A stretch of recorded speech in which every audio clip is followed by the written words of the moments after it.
안녕하세요. 중소돌입니다. 오늘은 11월 22일, 월요일이죠?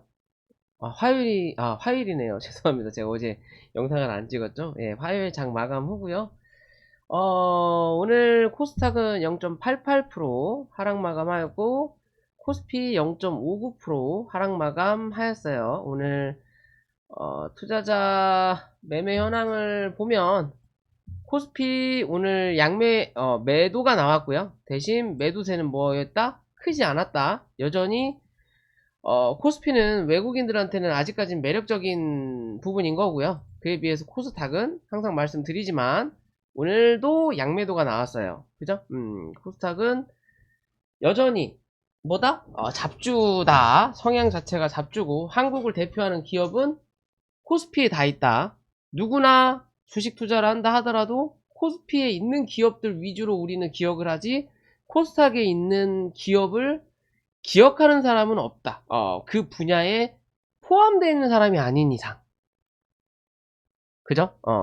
결국 누구나 아무리 어렵고 시장이 어렵든 좋든 투자를 할 생각이 있는 사람이라면 어떤 사람이든 하긴 한단 말이에요. 대신 예전에 100명이었다면 지금은 10명, 뭐 2명, 3명, 뭐 요렇게 인원이 줄 뿐이지 할 사람들은 한다. 그러면 신규적인 관점에서 누군가가 투입이 된다면 그 투입되는 사람이 살 수 있는 건 뭐 코스피다라는 기준인 거고요. 그런 거를 누군가 외국인 기관도 알고 있다라는 거죠. 어, 그렇기 때문에 요런 시장에서는 정말 크게 뭐 제2의 IMF가 터지거나 정말 우리나라에 포탄이 떨어져서 누군가가 다치고 뭐 서울이라는 데가 불바다가 되지 않는 이상은 언젠가는 뭐 할 거다? 오를 거다 라는 이 기대 심리가 존재돼 있는 게 뭐예요? 코스피의 종목들이에요. 뭐 코스닥도 언젠간 오르겠지 라는 생각은 하지만 10명 중에 8명은 오르겠지 언젠간 라는 생각을 하지만 그 중에 2명 혹은 3명은 이 종목 상장 폐지되는 거 아니야? 라고 생각하는 게 뭐다? 코스닥이다. 그에 비해서 코스피는 10명 중에 10명이 다 뭐 한다? 이 종목 오르겠지 라는 생각을 한다라는 거예요. 그죠? 삼성전자, LG 뭐 그런 종목들 두고 이거 상장 폐지되는 거 아니야? 라고 생각하는 사람은 그 누구도 없다라는 거예요. 그에 비해서 코스닥은 그 누구들이 있다라는 관점인 거고, 그래서 시장 자체가 하락할 때는 뭐 코스닥이 더 위험한 거고요. 상승할 때도 그러면 코스피가 좋은 거 아니냐? 뭐 맞다. 대신 그 상승의 빈도가 이걸 안 눌렀네요. 잠시만요. 그 상승의 빈도가 뭐냐예요. 어떤 시점이냐예요. 무슨 소리냐? 시장이 돈이 넘쳐나서 무언가를 사야 돼. 너나 나나 다 투자해. 옆집 순이 엄마, 개똥이 엄마도 다 투자를 해. 그러면 그런 투자할 때는 이 종목에 이미 몰렸기 때문에 어디? 옆집으로 간다라는 거예요. 어. 예를 들면 음식점도 저도 수원 안 간지 정말 오래됐는데 수영에 보육만두가 있고 보영만두가 있죠. 원래 보영만두가 뭐다? 원조다. 그리고 여기서 일하시다가 누군가가 그 옆에 보육만두를 냈죠. 지금은 모르겠어요. 예전에는 확실하게 이 차이가 조금 났다라는 거죠. 그래서 여기에 줄을 잔뜩 서 있고 바로 옆집인데도 여기에는 뭐예요? 비어 있어요. 그러면 기다리기 지친 사람들이 여기로 가요. 사실상 별 차이 안 나요, 맛은. 근데도 줄을 쓴다라는 거죠. 여기는 기다림이 없어요. 그럴 땐 뭐 그만큼 사람이 미어질 때는 요런 관점이 나타난다라는 거고, 사람이 적어지면 여기 안 가고 여기 간다라는 거예요. 같은 가격이고 같은 맛이라면 그래도 원조라고 하니까 여기로 찾아간다라는 거예요. 시장은 그런 개념이에요. 그럼 코스닥이 엄청나게 상승하기 위해서는 조건이 시장에 인원이 많아야 된다. 그리고 돈이 많아야 된다. 그러려면 뭐 해야 된다? 국내 증시 혹은 해외 증시가 긍정적이어야 된다라는 포지션이 나온다라는 거예요. 요 조건이 갖춰졌을 때 코스닥은 미친 듯이 간다. 왜? 돈이 남으니까 여기에 따라도 쳐박는 거예요. 왜? 코스피는 이미 올랐다라고 느끼니까. 이해되시죠? 그럼 지금 같은 시점은 당연히 코스닥보다 코스피가 한 발 빠를 수 있다라는 거고, 더 좋게 느껴질 수밖에 없는 기조다라고 생각하시면 돼요. 그래서 최근에 시장 자체가 그런 흐름인 거고요. 코스피가 어느 정도 올라오니까 당연히 코스닥도 뒤늦게 따라 올라오는 거고, 대신에 갭 차이가 아직도 난다라는 거. 가장 좋은 흐름은 코스피가 어느 정도 눌리면서 박스 치고 횡보할 때 코스닥이 치고 가는 게 가장 좋은 흐름이라고 말씀을 드렸는데, 안 나온다라는 거죠. 그만큼 시장이 아직까지는 뭐다? 긍정보다는 부정적인 게 현실적으로 더 많다라는 거예요. 먼 미래에는 긍정적일지 몰라도. 이해되시죠? 그러니까 코스피가 무너지면 코스닥은 덩달아 무너지는 대장과 부대장의 그림과 마찬가지다라고 보시면 될 것 같고, 코스피는 결국 어디? 2400포인트 확인하러 내려올 수 있다. 우린 여기까지 일단 열어놓자 라고 말씀을 드렸던 부분인 거잖아요. 그죠? 그 자리를 내려왔다 라고 생각하시면 되고, 이제부터는 혹여나 내일 혹은 내일 모레 안짝은 저는 반등이 나올 거라고 판단은 해요. 근데 혹여나 코스피가 2400을 깨고 내려가더라. 그래서 2370포인트까지 내려가더라. 이땐 뭐 무조건 사라. 무조건 사라. 저는 그렇게 말씀드리고 싶어요. 무조건 사라. 현금 비중 굳이 뭐 30% 50% 들고 있을 필요 없다. 대신 종목은 구분해라 라고 말씀드리고 싶지만 무조건 사라. 대신 그 자리에서는 뭐 할 거다? 무조건 기술적 반등 한번 나올 거예요. 왜? 밑에서부터 매수를 해서 올라왔기 때문에 당연히 손해는 없을지언정 들어왔던 물량이 뭐 했다? 나가지 못한 자리다. 그렇다면 여기서 한 번 더 누른다라는 건 결국엔 요 놈들이 물량을 더 사겠다라는 관점이에요. 그렇기 때문에 뭐 해라? 무조건 코스피 기준에서 최근에 많이 올라오면서 하락을 이 주가가 빠지면서 눌렀던 종목은 뭐해라? 사도 무방하다. 대신 너무 고점에 있는 거는 금지. 바닥 대비해서 이제 머리 드는 놈들, 혹은 머리 들었다가 한 차례 누르는데 바닥과 고점 대비 50% 위에서 버티는 애들 위주로 사다. 사도 무방하다. 현금 굳이 안 들고 있어도 된다. 왜? 혹여나 재수 없어서 한 번 더 내려앉더라도 뭐 한다? 무조건 내가 산 가격보단 더 올라올 거다 라고 저는 판단을 해요. 코스피 기준으로 말씀드리는 겁니다. 이해되시죠? 무조건 얘네들도 물리는 자리이기 때문에 2370포인트 정도까지 혹여나 밀린다 하더라도 2400에서 2370은 뭐하는 구간? 매매하는 구간이다. 사 모으는 구간이다 라고 보시면 돼요. 대신 분할적인 관점으로 사 모으세요. 왜? 이래나 저래나 올라간다 하더라도 내가 100원에 사서 150원에 파는 것보다 70원에 사서 150원에 파는 게 더 좋은 거예요. 그죠? 그렇기 때문에 분할적인 관점에서 접근하라는 거고, 그에 비해서 코스닥 715포인트 혹은 700포인트까지 열어놔야 될지 모른다라고 말씀을 드렸던 부분인데 사실상 더 많이 밀렸어요. 코스닥은 이미 많이 밀렸어요. 저는 715포인트를 이탈하지 않아야 되거든요, 얘는. 근데 오늘 이탈했어요.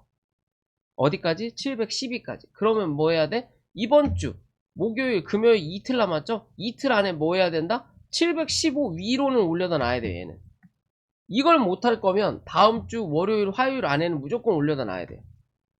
왜? 주봉이 만들어지는 달이기 때문에. 이번 주 715 위에서 끝나야 됩니다. 그래야 뭐 한다? 시장의 흐름이 다시 한번 상방으로 기존의 고점을 넘기지 못하더라도 뭐 할 수 있다? 다시 한번 기술적 반등이 올라올 수 있다. 어디까지? 못해도 725포인트 부근 정도까지. 이해되시죠? 그런 관점으로 유지하기 위해서는 715포인트 지켜내야 된다라고 보시면 되고요. 정말 재수없으면 뭐하다? 코스닥은 그만큼 바람에 낙엽 부는 것처럼 그냥 개 잡주다 라고 인정할 거라면 뭐 할 거다? 이 종목은 705포인트까지 처음일 거예요. 이 지수는 뭐 혹여나 내가 주포라면 거기까지도 몰고 갈 수도 있어요. 왜? 개인들 더 털어내야 되니까. 이런 악조건에서 뭐 얼마 올라오지도 않은 자리에서도 털어먹고 공매도 치는 게 누구다? 외놈하고 개관이에요.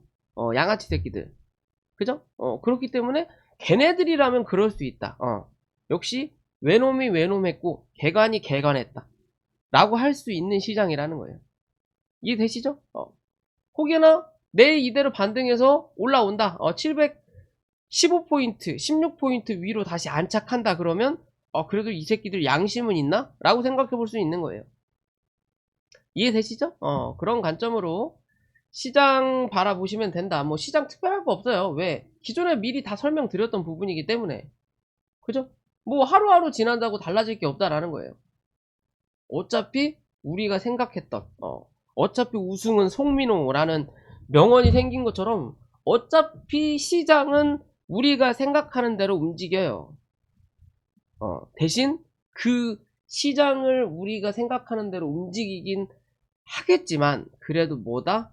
우리가 직접적으로 움직일 수 있는 여건은 안 된다라는 거죠. 그럴 만한 돈은 없다. 그러면 예상을 해보는 거고 그 예상을 크게 벗어나지 않는다. 대신 하루 이틀 차이로 조금 더 빨리 빼냐 조금 더 빨리 올리냐 뭐 어찌냐 저찌냐의 차이인 거예요. 그 틀 안에 있다 라고 생각하시면 될 것 같고요. 그 틀 안에 있는지 다시 한번 보기 위해서는 우린 뭘 봐야 된다?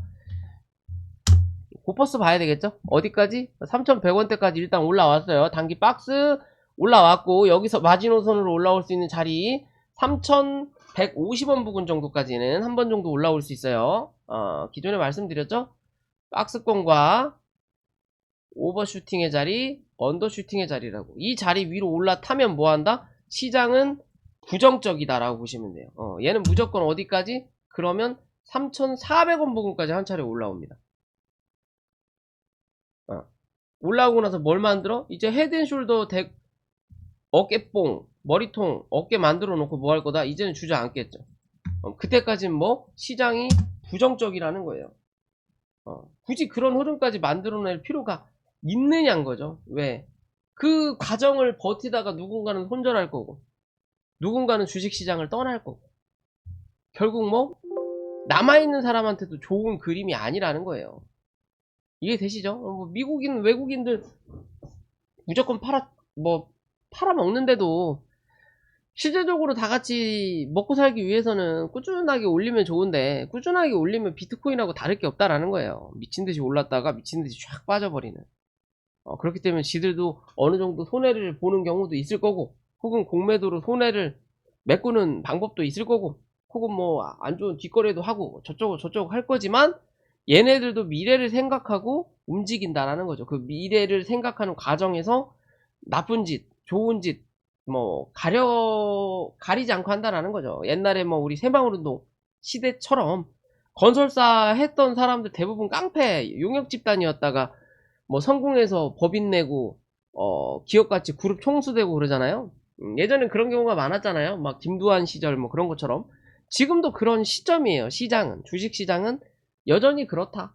우리나라는 라고 생각하시면 될 것 같습니다. 이해되시죠? 오늘 그렇게 보시면 되고요.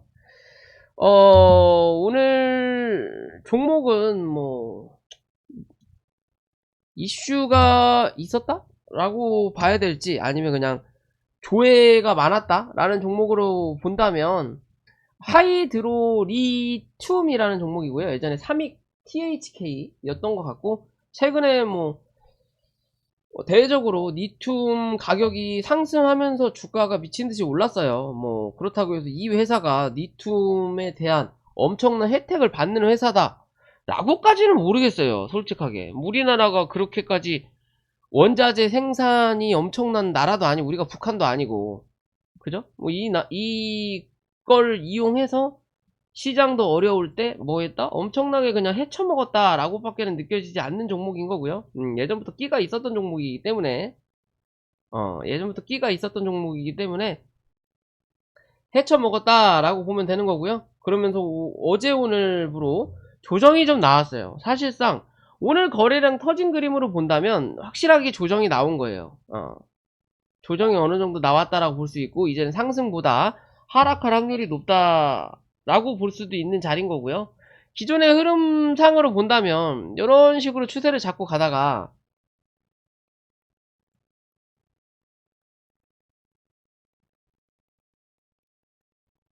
이런 식으로 추세를 잡고 갔죠.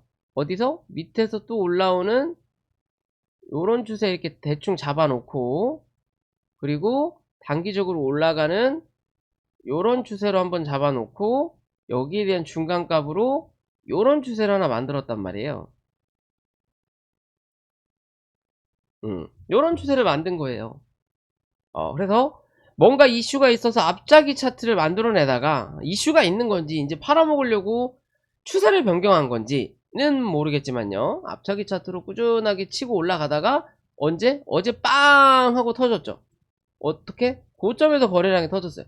고점에서 거래가 터졌다라는 건 새로운 신세계를 또 한 번 열 거냐, 아니면 이제는 밑에서부터 쳐 올라왔던 거를 팔고 나갈 거냐의 관점이에요. 그러면 위로 가는 신세계를 만들기 위해서는 뭐? 이 양봉에 뭐 해야 된다? 중간값을 이탈하지 않아야 된다라는 관점이 나온다라는 거고요. 바닥이든 위든 상관없다. 항상 그거는 국룰이다 라고 보시면 되는 거고, 그러면서 어제의 몸통을 뭐 했다? 베껴 나갔다. 그러면 요런 관점에 뭐다? 하락 추세가 하나 출현하는 거예요.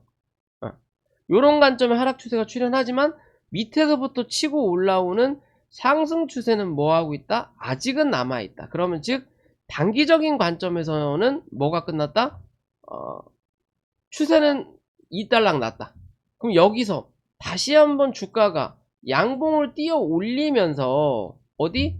27,500원 위로 종가 형성을 시킨다면 하루 이틀 이 추세를 더 지켜볼 수 있는 관점이 나오는 거예요. 그러면 다시 신세계가 열릴 수도 있다. 하지만 올라오다가 윗꼬리 달고 밀린다면 이 추세 결국에는 한 번 더 설거지 털어먹고 이제는 하락 추세의 시그널로 뭐한다? 추세 변경이 나오는구나 라고 보시면 되는 거예요.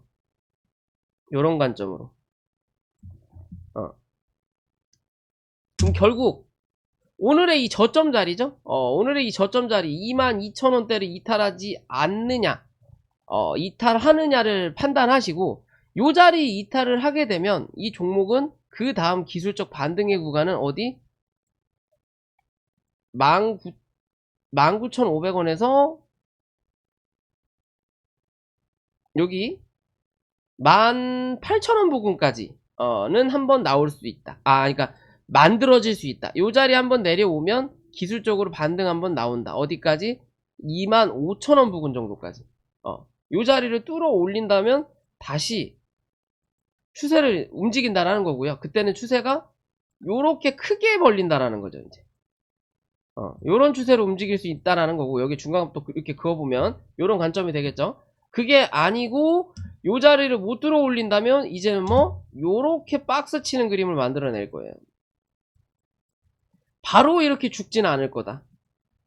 여기서 만들어내고 뭐 할 거다? 물량을 조금 더 털어낼 거 털어내고, 그 다음에 다시 한 번 더 갈지 아니면 이제 주저앉을지에 대한 방향을 잡는다. 그렇기 때문에 어디를 지켜야 되는지, 어디를 뚫어 올려야 되는지 꼭 체크하셔라 라고 말씀드릴 수 있을 것 같고요. 오랜만에 삼성전자를 한번 볼까요? 자, 삼성전자. 기존 62,500원, 63,000원대가 단기 저항대다 라고 말씀을 드렸고, 이 자리 뚫어 올려서 62,500원 위에서 지지받으면 어디까지? 65,000원까지는 한 번 더 열 수는 있는데, 위로 들어갔다가 뭐 했어요? 결국엔 빠져나왔죠. 결국엔 62,500원, 63,000원이 뭐다? 저항이다. 그러면 이제는 뭐 이 종목은 말씀드리지만 똑같아요. 이게 하루 이틀 봐도 별 차이 없다라고 말씀드리는 건 마찬가지라는 거죠. 얘는 여기 관점이에요. 요 박스 관점인 거고, 그 박스의 중간값이 어디? 6만원이다. 6만원 이탈하지 않으면 다시 한번 63,000원 뚫어 올리는지 체크, 그리고 65,000원을 확인할 수 있는 구간까지 다시 올라간다라는 거고, 6만원을 이탈하는 그림을 만들어내면 어디? 58,000원까지 열어놓고 대응하셔야 된다. 58,000원의 중간은 59,000원이다. 이해되시죠? 기존에 이렇게 말씀드렸잖아요. 요 박스 하나, 요 박스 하나, 그리고 어디? 요 박스 하나.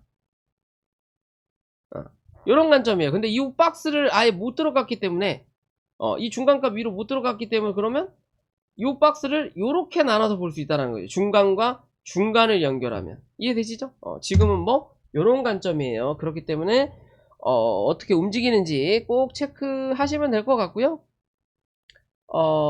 그리고 일동제약 오늘 뭐 뉴스 있을 거라고 했는데 뉴스가 어떻게 나왔는지 모르겠네요. 제가 매매를 안 하고 있어서.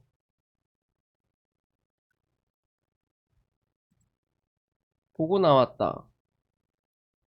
저쩌고 승인을 받은 거예요? 안 받은 거예요? 시간에 다닐까? 받았나 보네요. 올라가는 건 시간에 좀 상승을 하네. 아니면은 이제 털어먹으려고 마지막에 하는 건지 어찌됐든 단기적으로는 재료 소멸의 관점으로도 볼 수 있어요. 근데 이거를 어떻게 판단해야 될지가 의문인데 실제적으로 이 종목은 39,500원 기준 잡아야 됩니다. 39,500원이 뭐다? 중심값이다. 39,500원 위로 4만원까지. 그러니까 39,500원은 중심값 잡고 위로 4만원. 밑으로 그러면 39,000원이겠죠. 요 기준 안에서 주가가 어떻게 움직이는지 봐라. 즉 39,500원 위로 안착하는 그림을 하루하루 만들어내야 이 재료를 이용해서 어디 요 갭자리 한번 매꾸로 올라간다 라고 보셔야 되는 거고, 그게 아니라 39,500원을 종가로 지지하지 못했다. 그래도 39,000원은 지지했더라. 그러면 하루 더 볼 수는 있어요. 하지만 이도저도 아니고 이 자리도 이탈하고 내려앉는다? 그럼 뭐 얘는 단기적으로 그냥 헤쳐먹고 재료 소멸이구나. 그럼 당분간 또 뭐 해야 돼? 잘해야 박스권, 잘해야 박스권. 이해되시죠? 그 박스권의 기준도 34,500원 기준으로 요 위에서 버텨내면 그래도 이 재료를 가지고 다음에 뭔가 또 하나 해먹을 게 있나 보다 라고 보시는 거고요. 이도저도 아니고 이 재료 이 자리를 깨고 내려앉는다면 얘 또 28,000원대까지 열어놔야 되고, 거기에 대한 중간값이 어디다? 31,000원이다 라고 보시면 돼요. 이해되시죠? 결국에는 단기적으로 재료 이용해서 한번 해먹고 뭐 했다? 털어냈다 라고 보시면 돼요. 그냥 여기서 물린 애들 나갈 수 있게끔 한 차례 해준 거예요. 그냥 털어냈다. 평단가 맞춰갖고 털어냈다 라고 보시면 돼요. 그러니까 이 종목 어떻게 유지하고 지지해야 되는지 꼭 체크하시면 되고요. 오랜만에 한미글로벌이 좀 움직였죠. 그죠? 예전에 제가 영상 찍었죠. 재료 소멸의 관점인 거고, 요 자리 위에서 지지 못 받으면 어디까지? 여기 32,500원에서 35,200원 요 사이까지는 한번 밀고 내려앉아야 된다고. 그래야 뭐가 나온다? 기술적 반등이 나온다. 정확하게 나온다라는 거죠. 그죠? 미리 예측하고 예상하고 대응할 수 있는 자리가 나오는 거예요. 대신 이 기술적 반등은 나오지만 이 기술적 반등이 추가적인 반등이 나올 거냐, 아니면 정말 기술적 반등으로 끝날 거냐, 이 기술적 반등도 30에서 50%를 다 채워서 나올 거냐, 혹은 20에서 30% 정도도 안 나오고 밀릴 거냐예요. 요렇게 나오면 추가적으로 하락을 한 번 더 한다. 그때는 어디까지? 29,000원대까지 밀고 내려가야 돼요. 그러면 이 추세를 유지하기 위해선 뭐 해야 돼? 다시 한번 35,200원을 이탈하지 않는 그림을 종가상 만들어내는지 체크하시고, 위로는 39,000원 뚫어 올리는지 보셔야 된다. 이해되시죠? 요 39,000원을 뚫어 올린다면 추세적으로 변경될 수 있다는 거고요. 39,000원을 맞고 눌린다면 위에서 찍어 누르던 이 단기 추세는 뭐 했다? 일단은 뚫었다 라고는 볼 수 있는데, 뚫었지만 다시 갇힐 수 있는 자리인 거예요. 그 갇혔을 때 요런 관점에서 박스를 칠 거냐, 아니면 이 하락 추세를 유지해서 다시 내려갈 거냐의 관점이에요. 이해되시죠? 그렇기 때문에 기술적 반등 39,000원 자리가 뭐한 자리? 중요한 자리다 라고 보시면 돼요.